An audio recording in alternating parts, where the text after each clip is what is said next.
पाठ 10 क्रिया तथा काल वर्ब एंड टेंस। क्रिया वर्ब। नीचे दिए गए वाक्यों को पढ़िए और रंगीन पदों पर ध्यान दीजिए। रूपाली दौड़ रही है, देवराज तितली पकड़ रहा है, नीलिमा हंस रही है, रश्मि शांत बैठी है। ऊपर लिखे इन सभी रंगीन पदों को हटा दिया जाए तो क्या ये वाक्य समझ में आएंगे? नहीं। क्यों? आओ इस प्रकार समझते हैं। रूपाली क्या कर रही है? दौड़ रही है।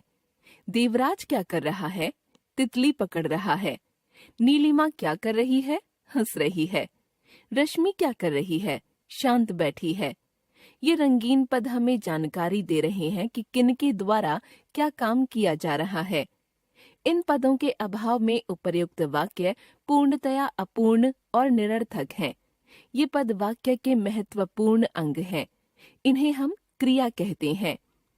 ये पद संज्ञा तथा सर्वनाम द्वारा किए गए कार्यों के विषय में बताते हैं अथवा उनकी स्थिति का संकेत देते हैं। अतः हम कह सकते हैं जिस शब्द से किसी काम के होने या करने का पता चलता है उसे क्रिया कहते हैं। धातु दौड़ना, बैठना, खाना, करना, रोना, हंसना आदि क्रियाओं के सामान्य रूप हैं। इनमें से ना निकाल देने पर जो रूप बचता है उसे क्रिया की धातु कहते हैं। जैसे दौड़, बैठ, खा, कर, रो, हंस आदि। क्रिया की धातु ही क्रिया का मूल रूप है। वाक्य में प्रयोग करने पर क्रिया का मूल रूप लिंग, वचन, पुरुष, कारक के अनुसार परिवर्तित होता रहता है। जैसे दादाजी अखबार पढ़ रहे हैं, दादी जी अखबार पढ़ रही हैं। तान्या स्कूल जाती है, हर्ष स्कूल जाएगा। वह क्रिकेट खेलता है, वे क्रिकेट खेलते हैं। मैं बाजार जाता हूँ, तुम बाजार जाते हो। कर्म के आधार पर क्रिया के भेद। अकर्मक क्रिया, सकर्मक क्रिया।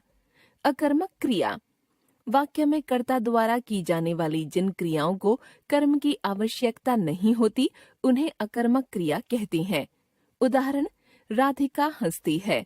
इस वाक्य में हंसती है क्रिया से पूरी बात स्पष्ट हो जाती है और क्रियापद से काम की पूर्णता का बोध होता है। हंसती है क्रिया को किसी कर्म की आवश्यकता नहीं है, इसलिए यह क्रिया अकर्मक है। अन्य उदाहरण देखिए। तितली उड़ रही है, बच्चा रो रहा है। अन्य अकर्मक क्रियाएं सोना, दौड़ना, बैठना, भागना आदि। सकर्मक क्रिया वाक्य में जिन क्रियाओं को कर्म की आवश्यकता होती है उन्हें सकर्मक क्रिया कहते हैं। उदाहरण, नौकर कपड़े धो रहा है। यदि हम केवल यह कहें कि नौकर धो रहा है तो स्पष्ट नहीं हो पाता कि नौकर क्या धो रहा है। जब तक कपड़े नहीं कहा जाएगा तब तक कथन पूरा नहीं होगा। यहाँ धो रहा है क्रिया पद का कर्म कपड़े संज्ञा पद है। धो रहा है क्रिया को कपड़े कर्म की आवश्यकता है, अतः यह सकर्मक क्रिया है। अन्य उदाहरण देखिए। मोना पुस्तक पढ़ रही है, वह निबंध लिखता है। इन वाक्यों में पुस्तक और निबंध कर्म है, इसलिए पढ़ रही है तथा लिखता है सकर्मक क्रियाएं हैं। सकर्मक क्रियाओं के कार्य का फल कर्ता को छोड़कर कर्म पर पड़ता है। अन्य सकर्मक क्रियाएं हैं दिखाना, सौंपना, कहना, पूछना, बेचना, बनाना आदि। विशेष कुछ वाक्यों में कर्म के अनुपस्थित रहने पर भी क्रिया को कर्म की अपेक्षा रहती है। जैसे गीता पढ़ रही है। क्या पढ़ रही है? पुस्तक, अखबार, लेख आदि। पाठ्य सामग्री कर्म अनुपस्थित है किंतु क्रिया को कर्म की अपेक्षा है, अतः यह सकर्मक क्रिया है। सकर्मक क्रियाओं के दो भेद होते हैं। एक कर्मक क्रिया, वह सेब खा रही है। इस वाक्य में सेब एक ही कर्म है, इसलिए यह एक कर्मक क्रिया है।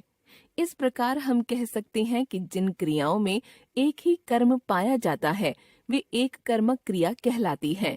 द्विकर्मक क्रिया, माँ बच्चे को सेब खिला रही है। इस वाक्य में खिला रही है क्रिया के दो कर्म हैं, बच्चे और सेब। अतः यहाँ द्विकर्मक क्रिया है। इस प्रकार हम कह सकते हैं कि जिस वाक्य में एक ही क्रिया का प्रभाव किन्हीं दो व्यक्तियों या वस्तुओं पर एक ही समय में एक साथ पड़ता है, उसे द्विकर्मक क्रिया कहा जाता है। जैसे, मैंने स्मिता से कहानी सुनी। क्रिया सुनी, कर्म स्मिता, कहानी। राधिका ने मुझे गाना सुनाया। क्रिया सुनाया, कर्म मुझे गाना। इन वाक्यों को देखकर हम समझ सकते हैं कि एक ही कार्य का प्रभाव समान रूप से दो प्राणियों या अप्राणियों पर एक साथ पड़ रहा है, इसलिए यहाँ क्रियाएं द्विकर्मक हैं। रचना की दृष्टि से क्रिया के भेद। रचना की दृष्टि से क्रिया के भेद: सामान्य, संयुक्त, नामिक, प्रेरणार्थक, सामासिक, मिश्र। सामान्य क्रिया: जिस वाक्य में एक ही धातु से बनी क्रिया का प्रयोग हो उसे सामान्य क्रिया कहते हैं। रवीश गया, मुस्कान भागी, यह आम का पेड़ है, मोहिनी बाजार गई। उपर्युक्त सभी वाक्यों में क्रिया का एक पद है, अतः ये सामान्य क्रिया के उदाहरण हैं। संयुक्त क्रिया: दो या दो से अधिक मूल क्रियाओं के योग से बने क्रियापद को संयुक्त क्रिया कहते हैं। यद्यपि संयुक्त क्रिया दो क्रियाओं के योग से बनती है, लेकिन पहली क्रिया ही पूरी क्रिया के मुख्य अर्थ को बताती है, जबकि दूसरी क्रिया अपना अर्थ पूरी तरह से छोड़ देती है। उदाहरण के लिए, आ जाना क्रिया का मुख्य अर्थ है आना। चूंकि संयुक्त क्रिया की दूसरी क्रिया पहली क्रिया प्रधान क्रिया के अर्थ में रंग भरने या रंजन करने का कार्य करती हैं, अतः इसे रंजक क्रिया कहते हैं। उदाहरण देखिए, बच्चों ने खाना खा लिया है। वे लोग रात को आ गए थे। मैंने फिल्म देख ली है। डॉक्टर ने दवाई दे दी है। नाम धातु क्रिया: संज्ञा, सर्वनाम, विशेषण तथा अनुकरणवाची शब्दों से बनी क्रियाएं नाम धातु क्रियाएं कहलाती हैं। उदाहरण देखिए, रितेश ने अर्णव की गेंद हथिया ली। पिताजी ने अपनी कमीज रंगवाई या रंगाई। उपर्युक्त वाक्यों में हाथ संज्ञा शब्द से हथियाली और रंग से रंगवाई या रंगाई नाम धातु क्रियापद बने हैं। प्रेरणार्थक क्रिया: जब वाक्य का कर्ता स्वयं कार्य न करके किसी अन्य को कार्य करने के लिए प्रेरित करता है, तो ऐसे वाक्य में प्रयुक्त क्रिया प्रेरणार्थक क्रिया कहलाती है। उदाहरण देखिए, निया कुत्ते को रोटी खिलाती है। अध्यापिका बच्चे से लेख लिखवाती है। उपर्युक्त दोनों वाक्यों को ध्यान से पढ़कर हम प्रेरणार्थक क्रिया के भेद को भी समझ सकते हैं। पहले वाक्य में खिलाती है तथा दूसरे वाक्य में लिखवाती है क्रियापदों में आती और वाती का यही अंतर प्रेरणार्थक क्रिया को दो भेदों में बांट देता है। प्रथम प्रेरणार्थक क्रिया: इसमें कर्ता स्वयं को कार्य करने की प्रेरणा देता है। इसमें क्रिया के साथ आती, आता प्रत्यय जोड़ दिया जाता है। जैसे, पढ़ जमा आती, पढ़ाती। लिख जमा आता, लिखाता आदि। द्वितीय प्रेरणार्थक क्रिया: इसमें कर्ता दूसरे को कार्य करने की प्रेरणा देता है। इसमें क्रिया के साथ वाया, वाना प्रत्यय जोड़ दिया जाता है। जैसे, लिख जमा वाया, लिखवाया। बन जमा वाना, बनवाना। सामान्य क्रिया से बने प्रथम प्रेरणार्थक व द्वितीय प्रेरणार्थक क्रिया के रूप तालिका में देखिए। सामान्य क्रिया: प्रथम प्रेरणार्थक क्रिया, द्वितीय प्रेरणार्थक क्रिया। बैठना, बैठाना। बैठवाया, चलना, चलाना, चलवाना। लड़ना, लड़ाना, लड़वाना। पीना, पिलाना, पिलवाना। कटना, कटाना, कटवाना। सामासिक क्रिया: सामासिक क्रिया की रचना दो मूल क्रियाओं के योग से होती है तथा दोनों क्रियाएं समास, द्वंद्व समास के आधार पर मिलती हैं। देखिए उदाहरण। इसमें पहले वाक्य की सामासिक क्रिया का अर्थ है कि वह पढ़ भी सकती है और लिख भी सकती है। दूसरे वाक्य में प्रयुक्त क्रिया का अर्थ है कि वह उठ भी सकती है और बैठ भी। क, वह पढ़ लिख सकती है। ख, अब वह उठ बैठ सकती है। मिश्र क्रिया: संज्ञा, सर्वनाम, विशेषण में कोई क्रिया शब्द जोड़कर जो क्रिया बनती है उसे मिश्र क्रिया कहते हैं। देखिए उदाहरण, संज्ञा जमा क्रिया, भूख लगना, नींद आना, दान देना, याद आना, दर्शन करना आदि। सर्वनाम जमा क्रिया, अपना लगना, पराया लगना आदि। विशेषण जमा क्रिया, अच्छा लगना, बुरा लगना, गरम करना आदि। एक बार फिर से, जो शब्द किसी कार्य के करने या होने की जानकारी दे वह क्रिया है। कर्म के आधार पर क्रिया के दो भेद हैं, अकर्मक और सकर्मक। रचना के आधार पर क्रिया के 6 भेद हैं, सामान्य, संयुक्त, नामिक, प्रेरणार्थक, सामासिक तथा मिश्र। काल, टेंस। निम्नलिखित वाक्यों को पढ़िए और रंगीन पदों पर ध्यान दीजिए। बच्चे खेल रहे हैं। यह वाक्य पढ़कर हमें पता चल रहा है कि क्रिया अभी हो रही है। रोहन क्रिकेट खेल रहा था। इस वाक्य से पता चल रहा है कि रोहन अभी नहीं खेल रहा है, पहले खेल रहा था। अनुपम अभी बाजार जाएगा। इससे जानकारी मिल रही है कि अनुपम बाजार गया नहीं है, बल्कि जाएगा। क्रिया कब हुई, कब होगी या कब हो रही है, यह जानकारी हमें काल से मिलती है। अतः हम कह सकते हैं, क्रिया के जिस रूप से पता चलता है कि क्रिया किस समय या कब घटित हुई, उसे काल कहते हैं। काल के भेद।